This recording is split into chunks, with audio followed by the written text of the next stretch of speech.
Would you guys welcome my friend Louie Giglio?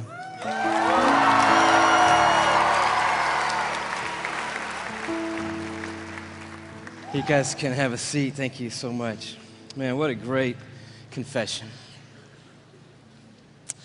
We're calling this, I think you knew this already, the How Great Is Our God Tour. Not just because God has given Chris this phenomenal song that circled the globe, but we're calling it the How Great Is Our God Tour because we are here tonight worshiping a God that is far beyond anything we could ever dream of or imagine. We are here tonight to worship a huge, massive God of grace and glory. If there's anything that can happen tonight, our heart is that we will leave tonight with at least a couple of things having happened to us. One being that our view of God will be completely blown up all over again, and that the view that we have of God will be expanded in this place tonight, and that we will leave here with the confidence that He is able to hold on to us and hold us together no matter what circumstances come our way in this lifetime. And if you were with us on the Indescribable tour, we sort of took a swing at that first part, looking at the bigness of God and the greatness of the universe. Anybody make it out to the Indescribable tour, by the way? A few of you guys were there. The story of it in a nutshell was that the heavens are telling the glory of God. Their expanse declares the work of His hands. In other words, all you have to do is look up and you see the size of the God that we're worshiping tonight. We ended that, just a little review, with this galaxy right here, the Whirlpool Galaxy. You're like, man alive, we're talking about astronomy at a Christian worship service. Why not? The God that we're worshiping tonight is the one who created that right there. It's called the darling of astronomy. The reason why is it's sitting completely perpendicular to us on Earth, and when we look up at it, we get this beautiful view. But check this out. The Whirlpool Galaxy is 31 million light years away from where you're sitting right now. Okay, they got nothing in here tonight. 31 million light years away. That's just the first little thing we got to catch up with tonight. By the way, the story opens like this. In case you forgot, in the beginning, God created the heavens and the earth, and He said, "Let there be light," and there was light. And that was a phenomenal moment when that happened, because light came out of the mouth of God traveling 186,000 miles a second. That's how fast light is traveling through the universe. And so a light year, therefore, is how far light travels in 1 year, and I'll do the math for you. It's 5.88 trillion miles is a light year. So as we talked about before, when you start to get around in the neighborhood of God, the mile is not going to help you. The yardstick, the ruler, the tape measure, these things are of no value in the universe that God has made. We're using a ruler called a light year that's 5.88 trillion miles long. And if you'd like to go to the Whirlpool Galaxy, be my guest. All you have to do is multiply 31 million, that's how many light years it is away, by 5.88 trillion miles, and that's the distance that you've got to cover. Anybody with me so far? I'm wondering, are there any science lovers here tonight? Because we're going to have a little scientific content tonight, and I need to know if anybody's going to be with me so far. So you do the math, or you could look at it a different way. You just have to travel 186,000 miles a second for 31 million years, and voila, you will arrive at the Whirlpool Galaxy. Second thing that's pretty stunning, given that our God made that, is it contains 300 billion stars. In that one galaxy, 300 billion stars. And it is one of hundreds of billions of other galaxies in the known universe that God has made. And it just reminds us all over again tonight, man, this God that we're singing to tonight, He's enormous. He's bigger than anything we've ever dreamed of. He's bigger than our wildest imagination of Him. But we ended by looking inside that thing, and this is pretty stunning. Those of you who've seen it remember, but the Hubble Space Telescope is circling the Earth at 360 miles above the Earth, and it takes amazing images of these galaxies and other phenomenon of the cosmos, and it looked into that white core of the Whirlpool Galaxy, and lo and behold, there is a black hole in there. And we'd never seen it before until Hubble could take an image of it, and I found this on NASA's site, hubblesite.org. This is what Hubble sent back to us from 31 million light years away from the black hole core of the Whirlpool Galaxy. They send us back this image right here, and it's just crazy. It's crazy. It's the glory of God, the grandeur of God. It's the grace of God and the mercy of God everywhere we look. It's the imprint of God in all of creation, everywhere we turn. And tonight we just want to begin with the bigness of God, the grandeur of God all over again. We're going to do it by looking at 4 stars. Can you handle 4 stars tonight? The first one's easy because there's just one star in our solar system, and that star is called the sun. Thank you very much. Yes, it's our own star. It's there's an image of it for you, by the way. It's a little more fierce than we often think. It's 10,000 degrees Fahrenheit on the surface, but what I want you to see about it is how big it is. It's 93 million miles away, so when you're looking up in the sky, it's pretty good pace out there. By the way, light traveling 186,000 miles a second. It's only taken 8 minutes to cover that 93 million mile journey to touch your skin here in Atlanta, Georgia. But what I want you to see is the size of it. It's like 1,000,000 times the size of the earth, and that matters to us tonight when you hear what the psalmist said. Listen to his words. By the word of the Lord, this is Psalm 33, the heavens were made. In other words, God didn't lift a finger when he made the universe. By the word of the Lord, the heavens were made. But he goes on to say, their starry hosts by the breath of his mouth. So we're looking at something so intense that we don't want to get any closer than 93 million miles away, which is what we are right now. And then we read that God just breathes out stars. It's crazy to think about it. 1,000,000 times the size of the earth. So here's a little perspective that sort of changed my life. If the earth were the size of a golf ball, okay, the sun would be 15 feet in diameter. Okay, that didn't seem to move anybody either, so let me try it a different way. Let me just try it just a different way. I thought I might need this, so I brought a golf ball, okay? So all through the evening, this is gonna represent Earth, all right? So this is where we are. I need everybody in the building to look as closely as you can and find yourself, okay? And when you found yourself, I want you to nod your head so that I know you've located you on the earth, okay? You're nodding your head? Okay, you found yourself. If the earth were a golf ball, the sun would be 15 feet in diameter. That's not 15 feet in diameter. Can we blow that up just a hair and maybe give them 15 feet in diameter? So here's a little perspective for you, okay? Is this working for anybody? Here we are on the earth, and that's the sun. It's so big.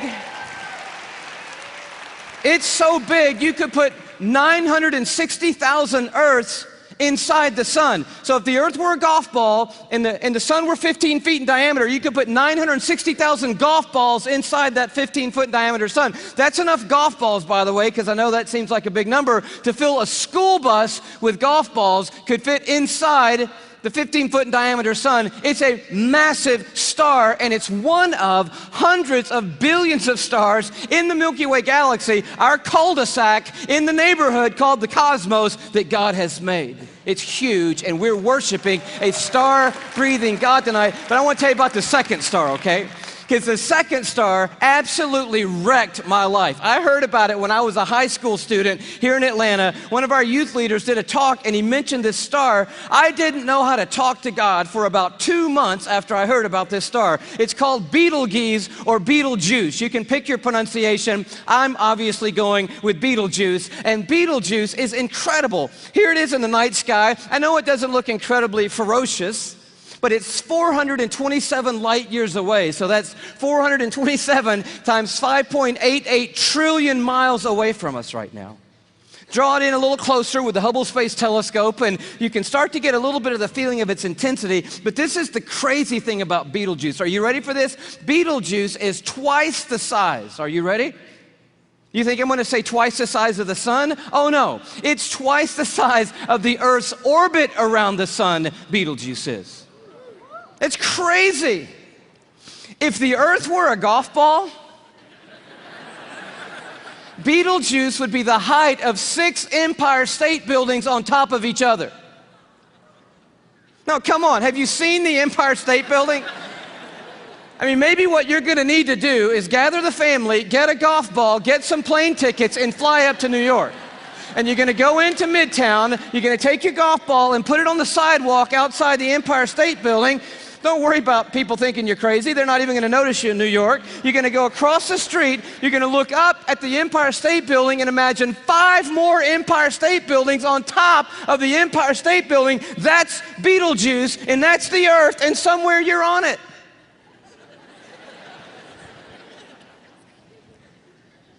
You could fit 262 trillion Earths inside Betelgeuse. So if the Earth were a golf ball, that would be enough golf balls to fill up the Superdome with golf balls. 3,000 times.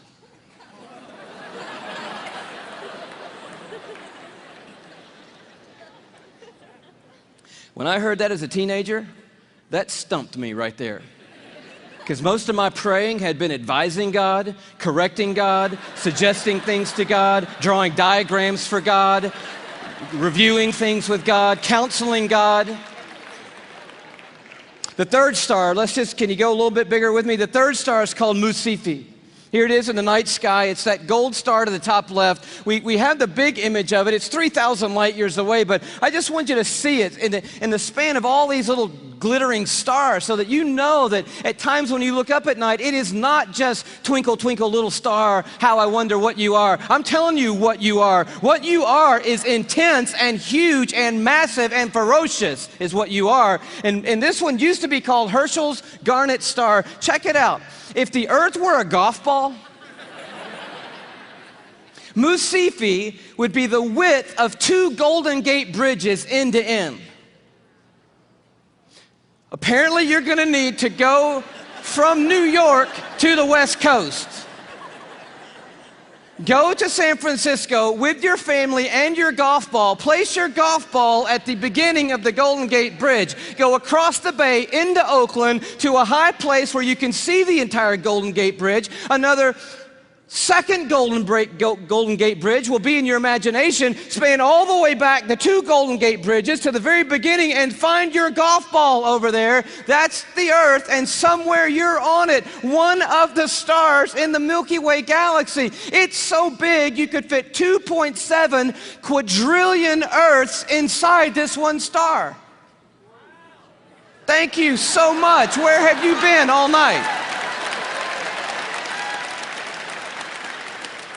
Now, quadrillion we have not talked about, and I need to explain this just briefly because I don't know about you, but I do not understand the national debt or any numbers bigger than about $875.28. I get that number. Go bigger than that, I don't know. But you need to understand a quadrillion, okay? Because this star is crazy big. A quadrillion, let's do it this way. Everybody knows a million, right? How many of you know what a million is? You can kind of get your head around a million. Everybody? All right. You know that a billion's 1,000 million, and a trillion is 1,000 billion, and a quadrillion is 1,000 trillion, right? Everybody knew that? Here's the perspective. This changed my life, right? A million seconds ago, 12 days ago. Isn't that cool? See, that saves you doing that on your little calculator at home, which I dare you to try to do when you get home tonight. But a billion seconds ago, you're thinking, oh my goodness, if it's 12 days ago, I'm going all the way back to like September with you, Louie. This must be crazy, right? How about May 1975 is a billion seconds ago? You're like, whoa, that's a little bit bigger than a million. Oh yeah. A trillion seconds ago, you're like, I'm on the 1800s. No. Christopher Columbus? No. 29,700 BC is a trillion seconds ago. A quadrillion seconds ago, 30,800,000 years ago is a quadrillion seconds ago. We're talking about a really large number, and Musifi is so big, you could put 2.7 quadrillion Earths inside this one star. But it is not even the biggest star we have found. I love science, and science has just brought us the largest star they found. It's called, are you ready for this? Canis Majoris.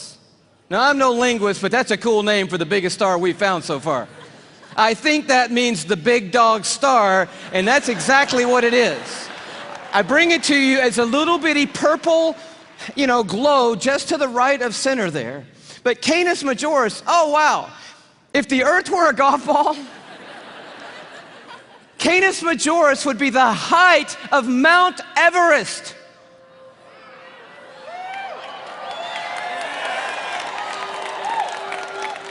Thank you. You just saved your family plane fare from California to Kathmandu, Nepal. Almost 6 miles above sea level, the highest point on the planet, and I just dare you to get up there and unzip the parka and pull out your golf ball.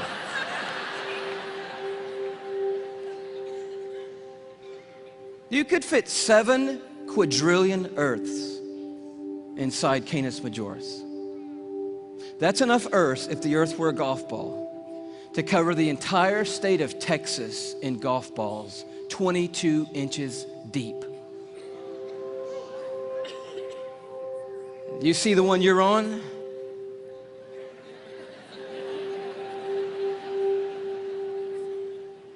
Maybe this will help a little bit more. This absolutely blew my mind. Just a little journey through our solar system. Everyone knows our planets and sort of how we fit in to the story here. You see really quickly that we're not even the biggest deal in our own solar system, but as Earth comes by, you have to know tonight that we are living on a privileged planet. Anyone would tell you we're living at one of the most special places, if not the most special place in all of creation. But Neptune comes by and Saturn and then Jupiter, and you're like, okay, we're not all that big, even in our own little cul-de-sac.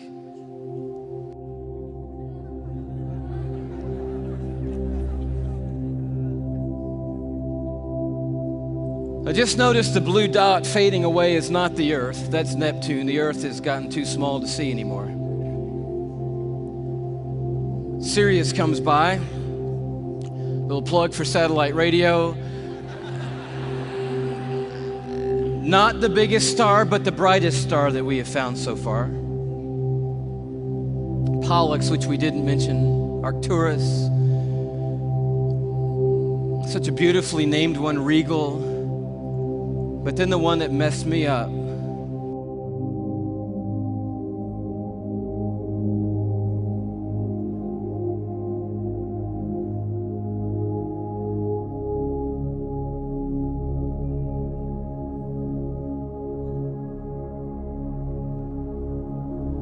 Our third star, Musifi. Musifi's cousin, W. Cephei.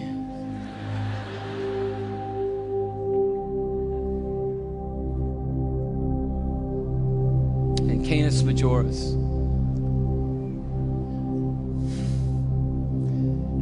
And do you know that you couldn't come up here right now with a Sharpie and make a mark on the screen that would approximate the size of our sun? You couldn't even do it. I mean, when you look at these in their relative size, we just have to put a little arrow over there that says, if you could put the sun on here, which you can't, it would go somewhere about here.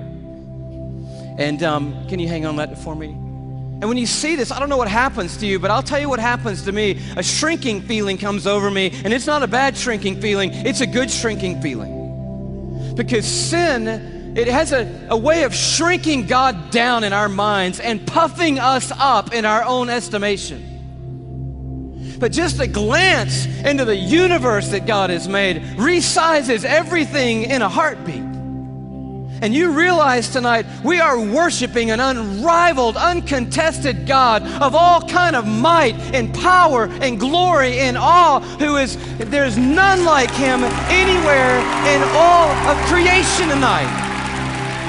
We are not here worshiping some little teeny tiny God. We are the teeny tiny ones, you and me. We are small and weak and fragile and frail. We are, you and me tonight, one of 6.5 billion people on this little golf ball sized planet in this massive universe that God has made. But I'll tell you, the miracle of tonight is crazy, and crazier to me than the size of any star, is that though we are but a vapor, you and me, and tiny and frail, we are marked by majesty. And we have been created in the very image of the God who breathes out the stars and put the universe into place. You and I are fashioned and formed and ordained by the God of all creation. We are fearfully and wonderfully made, you and I. We are a miracle. You're a miracle sitting in the building tonight. If I could just remind you just for a moment, you are somebody incredibly special. Let me just dial back to the beginning, and I know you know this already, but in the very, very beginning, here's how you happened, okay? One cell from your mom found one cell from your dad. Now, there's more involved in that than that, but that's enough for us right now. And by the way, we should applaud the one cell from your dad, because that one cell did a pretty heroic thing to be the one cell in the story that we're talking about tonight. One cell from your mom met up with one cell from your dad, each one carrying 23 chromosomes. The one from your mom was carrying half of her DNA. The one from your dad was carrying half of his DNA. And those two cells met and merged into one single cell. And when they did, those chromosomes matched, and they began to form together a brand new DNA code. Using 4 characters, 4 nucleotides, they begin to write out what we have now discovered is the 3 billion character description of who you are, written in the language of God. They wrote out your DNA, your human genome of 3 billion characters made up of those 4 simple nucleotides. And when they did, they described who God had ordained you to be. In that one little simple cell. Scientists say if you took the DNA out of that one little cell and stretched it out, that DNA would be 6 feet long, 3 billion characters stretched out to 6 feet long. So amazing that if I were to read your DNA, reading 1 character per second, night and day, it would take me 96 years just to read the description of you. And when they formed together, they wrote out and painted a picture which had never been written before in the history of humankind. And then that cell did the unthinkable. It set out to build that model from one cell. I'm telling you, you are a miracle sitting in this building tonight. And you have come a long, long way. I mean, here you are. This may not be in the family photo album, but here you are at 3 days old. 16 cells of you. You say, what in the world is that? It's a 16-cell human embryo on the tip of a safety pin at incredible magnification. So by now, that one cell had turned into 16 cells on its way to making the 75 trillion cells that make up your body tonight. Every one of those 75 trillion cells containing that 6 feet of the 3 billion character DNA code that's you. There's so much DNA in your body, by the way. If you stretched it all end to end, there'd be enough DNA to go to the moon and back inside your body. 178,000 times. That's how amazing God has made you to be. 75 trillion cells in your body. And when I told you that, 50,000 of those cells died and were replaced by brand new cells when I told you that. And then just now, 50,000 more cells died and were replaced by brand new cells. It's happening every 3 seconds, day and night, all the days of your existence. And you wonder why you're tired all the time. I'll tell you, you're doing some amazing stuff night and day. We're miracles, you and me. I love the way Augustine said it, one of the great fathers of the church and of the faith. He just nailed it when he said it like this. Men go abroad to wonder at the height of mountains, the huge waves of the sea, the long course of rivers, the vast compass of the ocean, the circular motion of the stars. But they pass by themselves and they don't even notice. In the womb, miracles happening every moment. Here you are at 5 months in the womb. You remember those days? Those were the good old days. And just miracles happening every second. Let me tell you about one. 1 million optic nerve endings left the optic nerve center of your brain in the womb, headed for 1 million optic nerves that had left your eye. And they had to meet and match their exact partner, 1 million looking for 1 million. And when they found their exact partner out of 1 million and matched up together, in that instant you had sight. And anyone would tell you that to this moment, the most technologically advanced thing on planet Earth is your eye. Oh, but it didn't do you any good, because when that moment happened, you just had one piece of skin completely covering your eyeball. But as I read in one textbook, miraculously and mysteriously at about the 6th month, a little cutting device appeared, and it cut perfectly that piece of skin. And you had eyelids for the very first time in your mother's womb. You are fearfully and wonderfully made. And the God of the heavens is the one who fashioned you together. And He knows your name tonight. And He knows every single thing there is to know about you.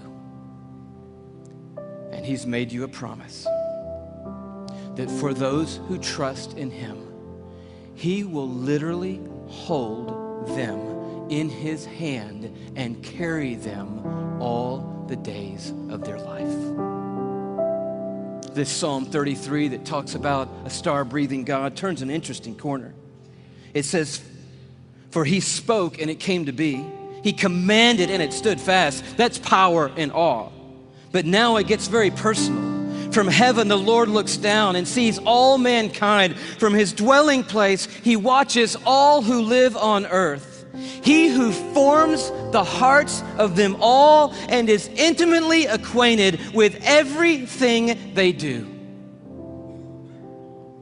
And then He goes even further. And He says, "The eyes of the Lord are on those who fear Him, on those who hope in His unfailing love." And here comes this promise: to deliver them from death and to keep them alive in famine. And that is the promise tonight, because this building and our world is filled with hurting people, with lives that are spinning out of control, with pain that we didn't ask for or could never imagine. And God is making a promise to us tonight. He's saying, "I am a universe maker and I am a heart former, but I'm also big enough to be intimately acquainted with all the circumstances of every one of your lives. And I promise you, no matter what comes in this lifetime, no matter how difficult the road or how dark the night, I will hold on to you and I will literally hold you together and carry you through any and every circumstance that ever comes your way, any moment on this planet." It's the promise of God. And you say, "Well, man, that sounds good, but how do I know that's true of my life right now, Louie?" I mean, that's really what we want to know tonight. And I'll tell you how you can know tonight that God will always hold you together no matter what. It's by looking a little deeper into the human body, and it's a little protein molecule called laminin. Yeah, that's about what I felt the first time I heard that. Long story short, the tour was winding down last time around. We were in Tyler, Texas. The night was over. A guy walks up to me. I wish I could tell you the whole story. It was so of God. Introduces himself to me, says, "How are you doing? I just wanted to say hello." I said, "It's nice to meet you." He says, "You guys winding the tour down? Where are you going to go from here?" I said, "Well, I'm on my way back home to Atlanta, Georgia." He said, "Well, what's next for you?" I said, "I'm going to be preaching the next 2 Sundays for my pastor back in Atlanta." He said, "Oh, cool. What are you preaching on?" I said, "Well, the series is on the glory of God in the human body." He said, "That's really amazing. I'm a molecular biologist at the university down the road. Give me your talk." And I was like, oh, wow, I wasn't quite yet ready to unload the talk for a molecular biologist. So I kind of stumbled through what I had, and he's kind of being kind and gracious and like, that's good. And then he says, "Well, what's your big left hook? You got to have a left hook, a big finish, right?" I said, "I don't have a left hook yet." He said, "Oh, Louie, Oh man, your left hook is laminin. And I'm totally blank on laminin. He goes, Louie, it's a cell adhesion molecule. Protein molecule? Do you know about proteins? I'm like, no. He said, Louie, cells organize into certain molecular structures, and that determines what protein there are. There are between 10 and 60,000 proteins in the human body. We don't even know how many proteins are in the human body, but one of them is a cell adhesion molecule. It's organized into this certain structure, and that tells the cell what its job is in the body. And this one is a cell adhesion molecule. And I'm like, all right. He said, no, Louie, it's like the rebar of the human body. The steel they put in the concrete when they lay the foundations of things, it's that stuff. It's holding your membranes together. It's the glue of the human body, Louie. It's laminin. You got to tell them about laminin. And I'm like, I promise you, I'm going home and tell them about laminin. And I'm sure when I do, revival is going to sweep across the church and probably around the world when I tell them. He said, no. You got to see laminin. I'm like, okay, let's see it. He said, no. You need to go look it up online. You need to go Google laminin. I'm like, I don't even know how to spell laminin. Takes his card out. He writes on the back, Laminin. I'm like, okay, I cannot wait to get to my computer and get on Google, click on images, type in laminin, and I'm waiting, and these little thumbnails come up on the screen, and I'm like, wow. That's laminin, the cell adhesion molecule. Woo! I am so excited. I am beside myself. I cannot believe what I'm seeing. I love laminin. I'm so fired up. You should see laminin, I guess. That's the thing, right? Okay. Here is a scientific diagram of the laminin cell adhesion molecule that's holding your body together right now, okay? This is what I found right here.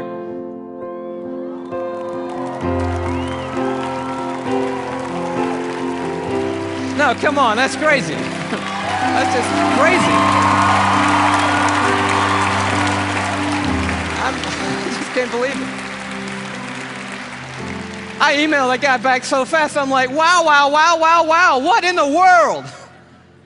He said, you want to see an actual laminin molecule?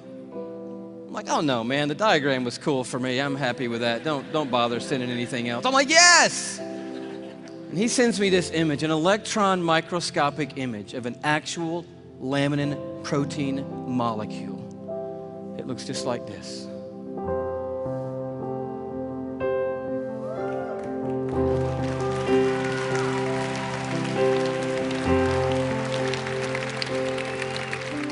Like, how crazy is that? That the stuff that holds our bodies together, that's holding the lining of your organs together, holding your skin on, is in the perfect shape of the cross of our Lord Jesus Christ. And immediately I'm thinking about the words of Paul in Colossians 1. You know this beautiful passage where Paul's talking about the supremacy of Christ and the sufficiency of Christ. He says, for by him, talking about Jesus Christ, all things have been created, things in heaven and things on earth. All things were created by Jesus and for Jesus.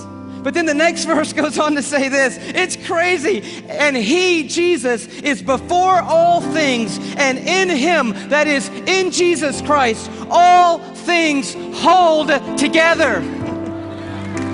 It's right there. I'm like, of course they do. Of course they do. Everything holds together in Jesus Christ. And he goes on at the end of this paragraph, and he just tells the story of grace. He says, for God was pleased to have all his fullness dwell in Christ, and through Christ to reconcile to himself all things by making peace through his blood shed on a cross. So you're at the toughest place in your life. How can you know that God is going to hold you together and bring you through? You know, because there is a cross standing over history, and it is looming over this building tonight. It is the place where the star breather became the sin bearer, where the universe maker became mankind's Savior. And it is proof that God doesn't always change the circumstances. He did not change them for Jesus on that hillside outside Jerusalem. But the cross is also proof that God always has a purpose in the circumstances, and that His purpose and His plan will prevail and will triumph through any circumstances in this world.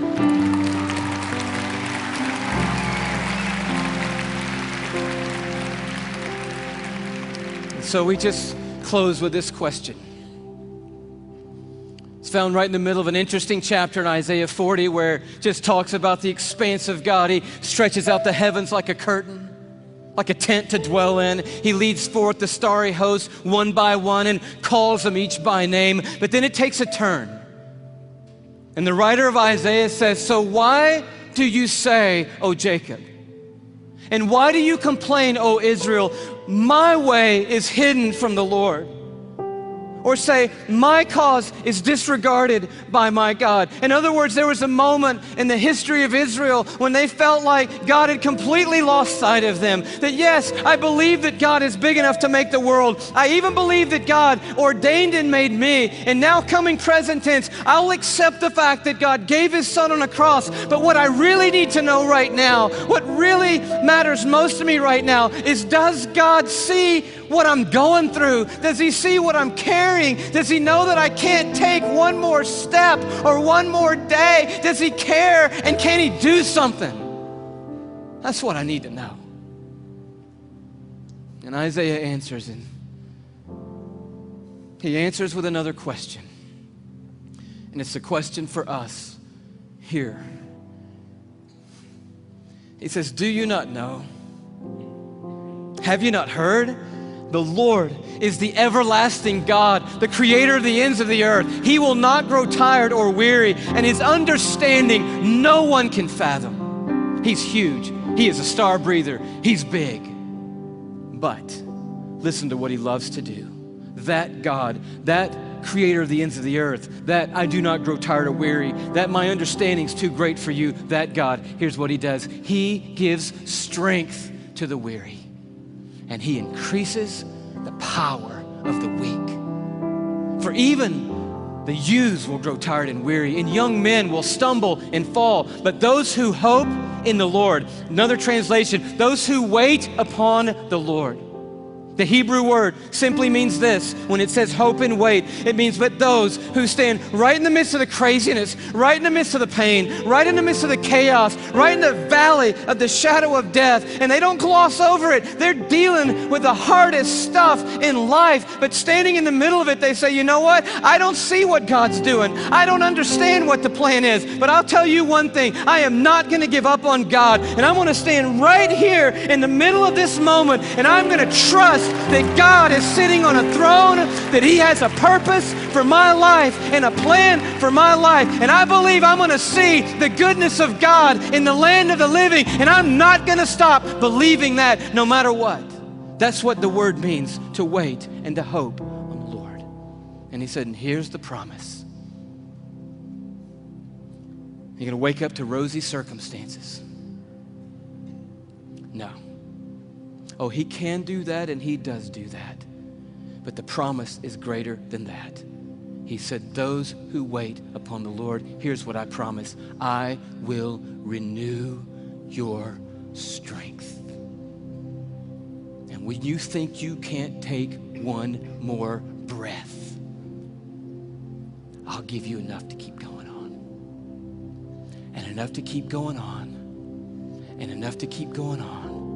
And to keep going, and to keep going, and to keep going. You keep hoping, and I'll keep causing strength to rise when you hope. And you'll keep going, and you will feel like you have been swept up on the wings of eagles, and you will run and not get weary, and walk through it all and not faint He said, I will hold you.